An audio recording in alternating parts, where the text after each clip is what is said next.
17, il est avant toute chose, et toute chose subsiste en lui. Il est la tête du corps de l'Église. Il est le commencement, le premier-né d'entre les morts, afin d'être en tout le premier. Ce chapitre de l'Épître aux Colossiens nous prouve d'une façon claire et précise que personne d'autre ne peut occuper cette place suprême dans l'Église. Personne ne peut dire aujourd'hui, je suis le dirigeant, le chef de l'Église. Le chef de l'Église, c'est Christ. Amen. L'Église n'a pas besoin de chef religieux. L'Église a simplement besoin d'être dirigée et conduite par le divin berger qui est le Christ.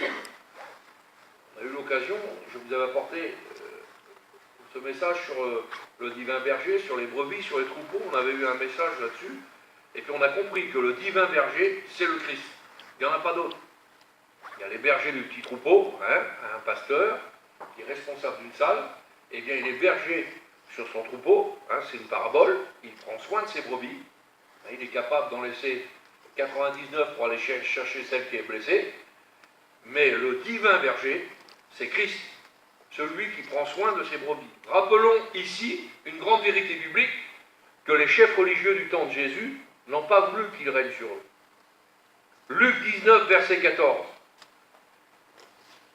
Mais ses concitoyens le haïssaient, et ils envoyèrent une ambassade après lui pour dire « Nous ne voulons pas que cet homme règne sur nous. Nous ne voulons pas que cet homme règne sur nous. »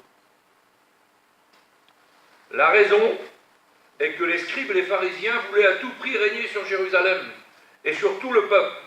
Et c'est à cause de leur rang qu'ils ont combattu Jésus et ses disciples, qui eux proclamaient un message de liberté, d'égalité, de fraternité et d'unité. Et ça empêchait les chefs de l'époque d'avoir des statuts sociaux. Et ça ne plaisait pas trop. Donc on les combattait. Tel était le programme spirituel que Jésus avait prévu pour son Église. Jésus n'a donc pas établi de chef dans son Église, car le chef, c'était lui. Il avait même dit à ses disciples, « N'appelez personne sur la terre votre directeur, car un seul est votre directeur, celui qui est dans les cieux. » C'est pourquoi les scribes et les pharisiens le détestaient, parce qu'ils étaient les plus grands dirigeants d'Israël à l'époque. Et aujourd'hui, on voit qu'on a un combat pour ça.